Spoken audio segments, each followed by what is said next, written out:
In today's video, we're covering how much I spent on my 9x16 backyard studio office. Was I able to keep it within my $6,500 budget? Well, in total, I spent $664. You really didn't think I was going to tell you this early on in the video, right? Get in here, let's go over piece by piece how much this thing cost me. I know that one of the biggest reasons why people want to build a backyard studio space like this is because it's fairly affordable to do so. For me, it gave me a place to lay my head at night so I can renovate my house. For you, it might be different. It might just be an art studio or a little hangout spot. Whatever reason you may want to build out a studio like this, I want to give you guys a full rundown on how much this thing cost me. At the end of the video, I'm going to give you guys a handful of ways that you can actually decrease the cost and bring it down further. Obviously, if you have vaulted ceilings, a fireplace, a mantle, exposed beams, TVs mounted, and floating shelves, things add up pretty quick. But before we get into this, I want you guys to know that the studio that I built here, I had a plan set drawn for it so you guys could replicate it. It's in the description down below. It's completely free to download. Over 1,000 of you guys have downloaded it so far. If you guys have any questions whatsoever while you're building it, you can reach out via email and I'll help you with whatever.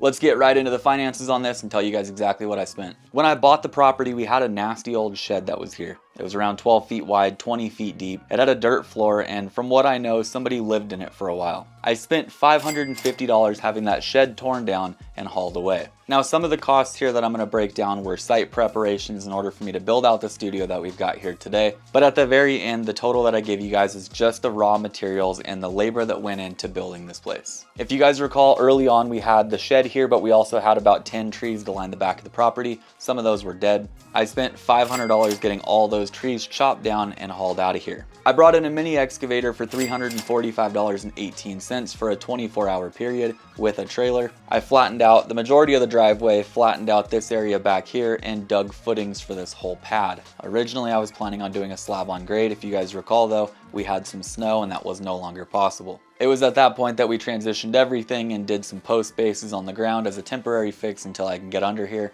do some sauna tubes and make it how I want. And so I spent $47.22 on 6 bags of gravel to pour into my footings, followed by 15 bags of Quikrete that were spread out equally along the 6 posts. I then put 6 12-inch concrete bases from Home Depot, totaling $63.90. They're the cheap little piers from Home Depot with a post base up on top. My foundation that I wanted to do was supposed to cost me a couple thousand, but the quick fix that we did just where I could get this place built only cost me a total of $214.77. Now this is where things get a little expensive. The wood that we used to frame out the floor system, sheet the floor, build the walls, and build the roof totaled out to $2,381.52. That is an area where you can definitely cut costs down, and we'll get into that in just a bit. The French door that we've got here in the front, I spent $706 at Home Depot, and I paid another $50 to have the delivery guy help me throw it in.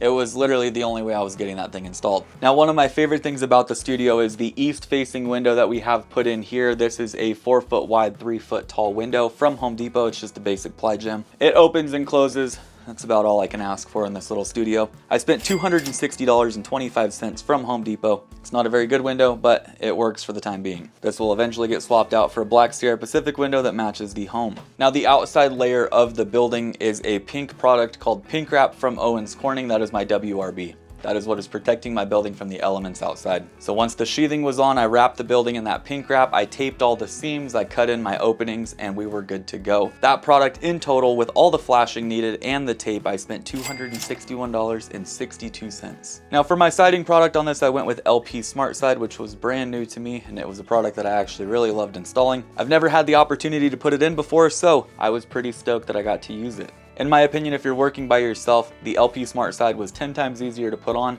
than a James Hardie product. Now, you guys advised me to do 9-foot sheets on the side, so I prevented that Z-bar from happening. That was a little bit of a cost increase, but the total for the siding itself was $1,558.28. That was all of my 4x8, 4x9 trim and bats. Now, what about electrical? I put 2 chandeliers up in this place. I put the first one up and couldn't stand it, so I took it down and put up this one. I like this a little bit more.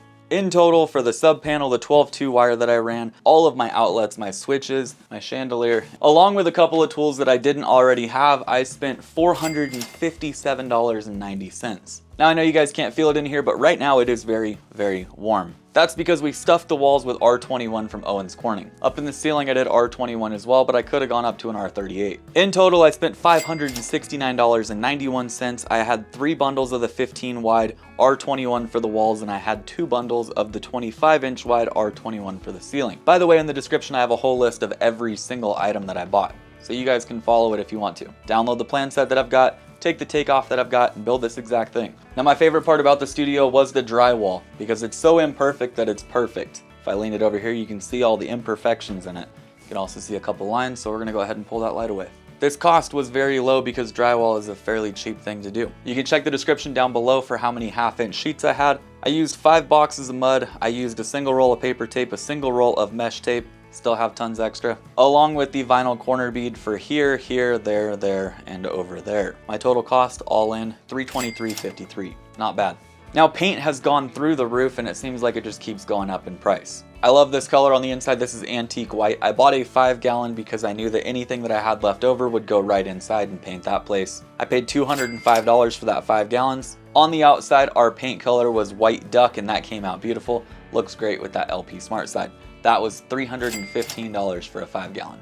Therefore, paint in total for inside and out cost me $520. Now the baseboard on this place, I used a small 1/2-inch by 3/4 squared off base. That was pretty cheap, only 80 linear feet of it. It's a 1x4 primed MDF, and that was $52.16. Now this is where things get a little costlier. I did floating shelves on the back here.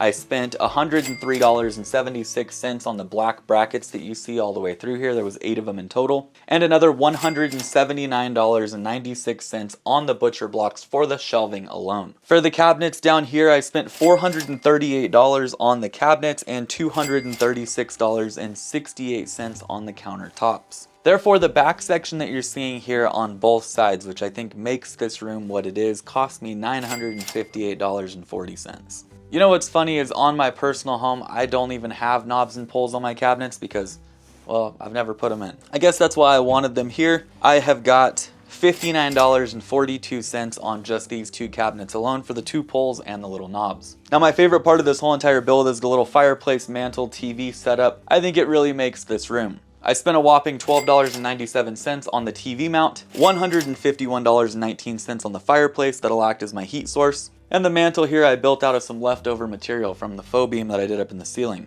Now flooring prices are pretty high these days. I remember you used to be able to get a fairly decent floor for $1 or $1.50. So I went a little overboard and matched the flooring that we'll have in the home as well. I spent $68 on an underlayment that's going to prevent moisture from wicking up, and another $523.50 on 6 bundles of Vestinate oak flooring from a company called Lifeproof. My total on flooring was $591.50.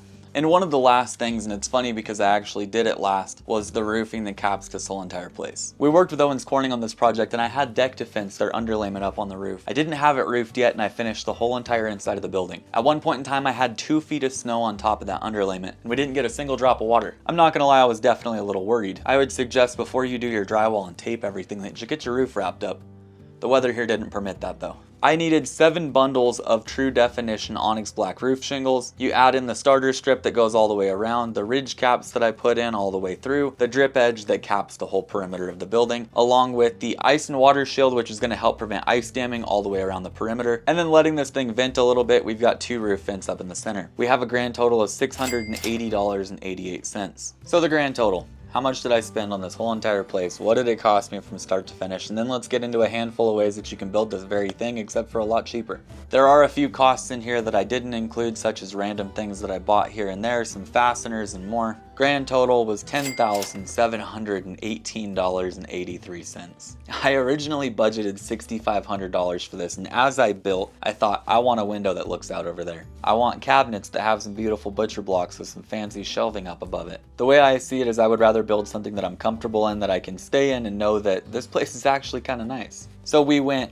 in total $4,218.83 over budget.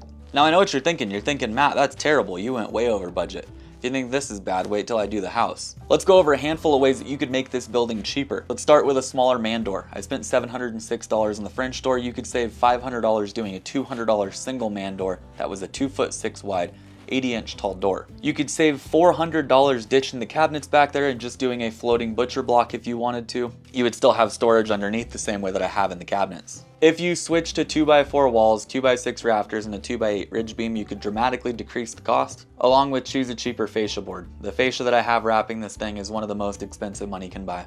I paid $100 plus per stick that I used. You could easily take off $750 in the framing material if you drop down in quality and switch to 2x4 walls, 2x6 rafters, and 2x8 ridge. If you ditched the fancy finishes, didn't do the fireplace pop out at all, you could knock off another $500 that I spent on mounting the TV, the fireplace, and the chandelier up above. Flooring could have been done for $1 a foot if you chose the cheapest stuff that Home Depot has to offer. That would save you $200. So just looking at the stuff that I've mentioned here, you're looking at like $2,500 chopped right off the top, or somewhere in the $8,000 price range. Now, what if you wanted to build this thing but you didn't want the inside finished, you just wanted it bare studs but the exterior finished? What would it cost? I broke down the numbers for you guys. Maybe you want just an art studio where you walk in and have a covered place to do something. You would be looking at a total of $5,633.35 based on what I've built here, scaled down to that 2x4 walls, 2x8 ridge, and 2x6 rafters. So a bare bones build out, $5,600. That is still cheaper than any shed company is going to put up something, and it won't be built nearly as good. Now check it out. If something like this is what you're after, click the link in the description down below, download the plan set. Even if you tweak some stuff and change it to better fit your needs, you have something to build off of. We've had over 1,000 downloads on that plan set so far, so join them, download it, and use it to build. If you have any questions throughout the build process, my email is listed down there as well. Feel free to reach out. That's just our way of saying thank you for supporting the channel. I wanted to give you guys something that you could download, play around with, and build yourself. But that is it on our financial breakdown on my 9x16 backyard studio. We have spent quite a bit on this place, but I think it's worth it. It's a cool little finished building. It's a comfortable place to lay my head at night while I renovate my house. And I know you haven't seen it yet, but that place is coming out quite nice. In the description down below, you can also find the House Pro link to check out the 3D rendering of this place and see what it was originally supposed to look like and what it finished out to be. The comparison is insane. It looks almost identical. If you guys have any questions about the studio, whether it be about finances, the plans, or how to build the thing, let me know down in the comments and I'll get back to you. So keep building, keep learning, and I'll see you on the house remodel.